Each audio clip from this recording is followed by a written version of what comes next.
Inside Armada, au cœur de l'événement, avec Radio Sensation, du 5 au 16 juin. Bonjour, bienvenue sur Radio Sensation. De retour sur les quais de Rouen avec notre opération Inside Armada, en partenariat avec le département de la Seine-Maritime, le club de la presse et de la communication de Normandie, ainsi que l'UIT des télécoms de Rouen, dont je fais partie. Nous sommes aujourd'hui avec Aurélie. Bonjour Aurélie. Bonjour. Et nous recevons Jean-Philippe Pelletier, enseignant FLE. Bonjour Jean-Philippe. Bonjour. Donc, vous êtes à l'origine de Rouen Enigma, une application mobile. Elle fait suite à Paris Mystère. C'est une application qui a eu du succès à Paris ? Alors, Paris Mystère a été développé dans le cadre... c'est Vincent, qui est mon associé sur Rouen Enigma, qui a développé Paris Mystère quand il était étudiant. Donc c'était un projet étudiant. Alors les chiffres de Paris Mystère, pour vous dire, je les ai pas parce qu'en fait il a refondu le moteur de Paris Mystère pour créer celui de Rouen Enigma. Et donc on est parti complètement sur le projet Rouen Enigma après. Donc on est dissocié de Paris Mystère actuellement. Et pourquoi avoir choisi cette ville de Rouen pour ce projet ? Alors simplement, on est tous les deux natifs de Rouen. On est tous les deux habitants et amoureux de notre ville. Et on voulait proposer une façon ludique, interactive et novatrice de visiter la ville. Donc on a prévu un parcours avec des incontournables, mais aussi des lieux atypiques, plus insolites. Par exemple, je pense à la rue des Chanoines. Bon, ça parlera qu'aux Rouennais, mais c'est une petite rue qu'on ne prend pas forcément quand on visite Rouen. Donc c'est des lieux atypiques et des incontournables comme la cathédrale, Saint-Maclou, la place de la Rougemare, l'église Sainte-Jeanne d'Arc. Donc cette application est destinée non seulement aux touristes, mais également aux Rouennais qui ne connaîtraient pas forcément tous les lieux à visiter. Absolument, absolument. C'est pour découvrir la ville ou la redécouvrir, approfondir. D'ailleurs, nous-mêmes, on a fait des découvertes, on a appris des choses en créant cette application pour tout ce qui est... Oui. Et pour créer cette application, avez-vous fait appel à des spécialistes de l'histoire de la ville ou seulement par votre propre expérience ? Alors, on a lu tous les livres de Jacques Tanguy, tous les guides de Jacques Tanguy, les forums, les blogs internet. On a fouillé sur tout ce qui était, tout ce dont on avait à disposition. Là, on a une relecture actuelle par la métropole, donc une historienne qui nous relie. Pour l'instant, on est dans les clous. Chaque énigme, en fait, chaque lieu a une énigme et elle est ponctuée d'une anecdote historique quand elle est réussie. Rien n'est bloquant, hein. C'est un jeu géolocalisé, donc on peut forcer la géolocalisation si vous n'avez pas de GPS. Donc il y a une carte qui est intégrée, donc ça ne consomme pas de data et chaque énigme n'est pas bloquante non plus, car il y a des indices, un système d'indices et on peut arriver jusqu'à la solution et passer à l'étape suivante. Oui, donc on peut résoudre les énigmes à tout âge et c'est vraiment accessible à tous. C'est accessible à tous, ça peut se jouer en famille, entre adultes, c'est accessible à tous, ouais, effectivement. Et pourquoi une application de cette forme ? Pourquoi l'énigme ? Alors, nous on est des amateurs de jeux, donc on se connaît depuis plus d'une vingtaine d'années avec Vincent et on a toujours été amateurs de jeux de plateau, d'escape game, donc on a cette fibre et du coup ça nous a paru évident de ponctuer la visite de jeux pour donner un accès au patrimoine, à la culture peut-être plus ludique. Et vous qui êtes professeur, quel est le rapport avec cette application, pardon ? Alors moi j'ai fait la narration de l'application, mais je faisais des rallyes touristiques avec mes étudiants. Donc le FLE c'est des gens qui veulent apprendre le français, donc des étrangers. Et pour leur faire découvrir la ville, donc on faisait des rallyes touristiques sous format papier. Et ils avaient un certain nombre d'objectifs, se prendre en photo devant la cathédrale. Et voilà, c'est un prolongement finalement du rallye touristique à l'ancienne, format papier, crayon. D'accord, et donc pour quelle raison avoir fait ceci avec vos élèves ? Est-ce que ça aide vos élèves à apprendre le français ? Absolument, alors je sais pas, ceux qui voyagent, mais on a tout de suite besoin de repères en fait. Et donc c'est pour leur donner les premiers repères. Voilà, ils se repèrent dans la ville et ça permet une intégration plus rapide et d'avoir les repères, savoir où se trouve la cathédrale, les grands axes. Donc l'objectif pédagogique, il est là et c'est aussi un moyen sympa et amusant de découvrir une ville. Et donc le parcours et l'application ont-ils été pensés donc en tant qu'accessibles à tous pour les personnes handicapées ?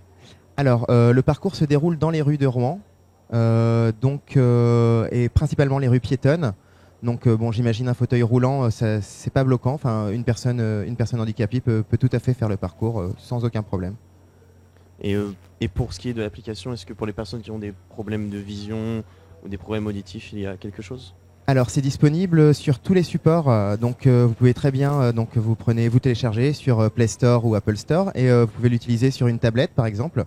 Donc ce qui permet d'avoir la définition est assez grande, donc c'est écrit en gros, donc je peux aucun souci pour les malvoyants. Et donc c'est disponible comme vous dites sur quelle plateforme? Donc Apple Store et Play Store, c'est une application qui se télécharge sur tout et Android. Quel tarif? Alors pour l'Armada, donc jusqu'à demain, c'est 2,29 parce qu'on a fait une offre spéciale de départ. Donc l'appli a 1 semaine et 1 jour maintenant. On a fait une offre à 2,29 pour l'Armada, mais sinon elle est à 3,49. Donc jusqu'à demain, profitez-en, téléchargez-la. Toute neuve, est-ce que vous avez déjà un petit peu est-ce que vous savez à peu près si le succès va être au rendez-vous? Alors on l'espère, de toute façon rien que la création pour nous c'est un succès, le fait d'avoir passé du temps, d'avoir voyagé dans la ville, regarder la ville d'une autre façon, essayer de chercher le moindre détail sur chaque bâtiment. D'un point de vue commercial, on a eu une semaine de pluie, donc c'était peut-être pas le plus évident pour visiter la ville, mais on a eu effectivement quelques downloads, quelques téléchargements. C'est Vincent qui a les chiffres, alors je peux pas vous dire, je sais qu'il y en a quelques-uns, on espère que ça continue, puis l'appli a vocation à perdurer sur le store plusieurs années vu que la ville ne va pas bouger. Et donc voilà. Et est-ce que vous avez des partenariats, je pense à l'Office de tourisme par exemple, puisque c'est une application qui démarre, les touristes n'ont pas forcément connaissance de cette application. Est-ce que vous avez un relais auprès de l'Office de tourisme? Alors absolument, on a tenu à rencontrer les officiels pour leur dire on fait quelque chose sur le patrimoine, on fait quelque chose sur Rouen, on a rencontré la métropole, on a rencontré l'Office de tourisme en la personne de Samir Sira, donc on est présent du coup sur leur site, dans les applications, et on a des flyers avec tous les autres flyers pour que les touristes puissent voir que Rouen Enigma existe. Et là, on a été sollicité pour les journées du patrimoine. Et donc, Rouen Enigma va être proposé en fait pour les journées du patrimoine avec la métropole. Ça va permettre effectivement que l'application commence à être connue et rencontre son succès. Oui, on l'espère en tout cas. Est-ce que vous avez déjà l'avenir, c'est quoi? L'avenir, c'est quoi? C'est du repos. Pour l'instant, parce qu'elle est sortie il y a 1 semaine et on a nos métiers respectifs avec Vincent et ça nous a pris quelques nuits tardives, quelques heures tardives dans la nuit depuis pas mal de temps. Et puis après, y a Lettres Saint-Maclou. Donc l'appli, en fait, le moteur que Vincent a développé, c'est un squelette. Nous, on l'a habillé avec ce parcours-là, mais on peut très bien envisager un parcours, les châteaux de la Loire, les plages du débarquement. Voilà, tout parcours est envisageable. Donc on va voir l'impact de Rouen Enigma et on verra si on développe autre chose. Typiquement, je pense à Lettres Saint-Maclou qui est en restauration. On en avait parlé et on aurait aimé l'inclure en étape, faire une énigme dessus et faire découvrir l'histoire de Lettres Saint-Maclou aux utilisateurs de l'application. Et donc ça, c'est quelque chose qu'on va rajouter dès que Lettres Saint-Maclou va rouvrir. Voilà, dans un avenir proche, ce qui va se passer pour Rouen Enigma. Donc principalement des mises à jour en fait qui seront faites automatiquement?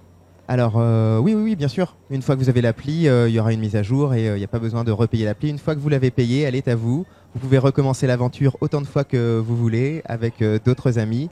Voilà, il n'y a pas de pub. La carte est embarquée, ça n'utilise pas de data.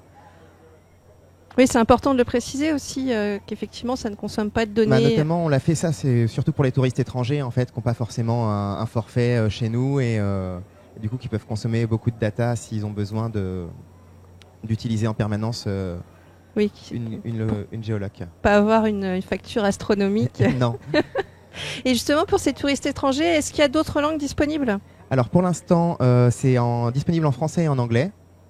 On est sur le russe et l'espagnol, qui devrait arriver quand les traducteurs auront fini, donc d'ici peu. Et puis voilà, on espère un maximum de langues. Enfin, on a envie de le diffuser le plus possible. Moi, j'aurais une dernière question. Donc, quelle est la durée du parcours quand on est au sein de la ville? Alors, on dit 2 heures minimum. Il y a une section bons plans. En haut, il y a un cœur avec les bons plans. Et au fur et à mesure du parcours, les bons plans se déverrouillent. Donc, il y a 2 types de bons plans. Donc, il y a des partenariats qu'on a liés avec des organismes type bar, où on peut avoir, par exemple, un café offert ou le prix de l'happy hour. Et les autres bons plans, par exemple l'Historial Jeanne d'Arc, tout ce qui est musée, on leur donne en fait les horaires, les tarifs pour l'Historial Jeanne d'Arc ou pour les musées gratuits. Et puis aussi, par exemple, nous en tant que Rouennais, on voulait aussi donner notre vision de Rouen, la façon dont on vit Rouen. Et quand on arrive place Saint-Marc, on leur dit allez-y le dimanche, c'est sympa, il y a un supermarché, il y a des producteurs locaux. Allez-y, faites vos courses, posez-vous s'il y a du soleil. Et voilà, il y a aussi cette dimension-là dans Rouen Enigma. D'accord, merci beaucoup. Merci à vous, Jean-Philippe Pelletier, enseignant FLE, d'être venu sur notre plateau. Merci à vous, chers auditeurs, pour votre attention. Vous pouvez retrouver l'émission en podcast sur radiosensation.fr ou sur insidearmada.fr. À bientôt. À bientôt.